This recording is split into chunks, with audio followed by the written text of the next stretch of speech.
কথায় বলে যে পাগলের সুখ মনে মনে। হুম। পাগলের সুখ মনে মনে, আর বিএনপির সুখটা কোথায়? আসেন আমরা একটু দেখি। দেখেন, এ, সাধারণ মানুষ যারা বিএনপিকে ভালোবেসে ভোট দেয়, এরকম ধরনেরও কিন্তু মানুষ আছে।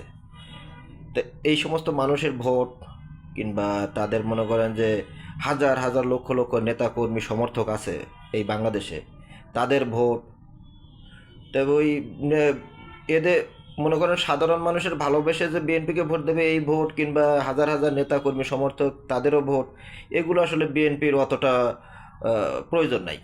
তাদের বিএনপির প্রয়োজন হচ্ছে কোনটা? আওয়ামী লীগের ভোট। যেন আওয়ামী লীগের ভোটটা তারা ঠিকমতো কাউন্ট করতে পারে, তারা সেই দিকেই মনে করেন যে গুরুত্ব আরোপ করতেছে তাদের দলীয় কার্যক্রম, সমস্ত কার্যক্রম। হুম। তা আহ, আসলে কিন্তু তারা এরকম ধরনের যে কার্যক্রম করতেছে, তারা কিন্তু সফলও হচ্ছে। সফল হচ্ছে না তা আমি বলবো না, তারা কিন্তু সফল হচ্ছে। দেখেন, জগন্নাথ হলে, ঢাকা ইউনিভার্সিটির জগন্নাথ হলে ডাকসু নির্বাচনে তার ফলাফল কিন্তু পেয়ে গেছে তারা অলরেডি। হ্যাঁ, সেখানে কিন্তু 1276 ভোট, আর কোথায় সাদিক ক্যাব 10 ভোট। তাই সেখানে তারা সাকসেস। বিএনপি কিন্তু ওখানেই খুশি। ঠিক আছে, বিএনপির সুখটা হচ্ছে ওখানেই।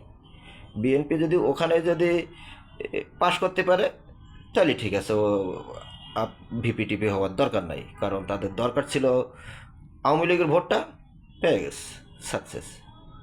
তো ধন্যবাদ সবাইকে।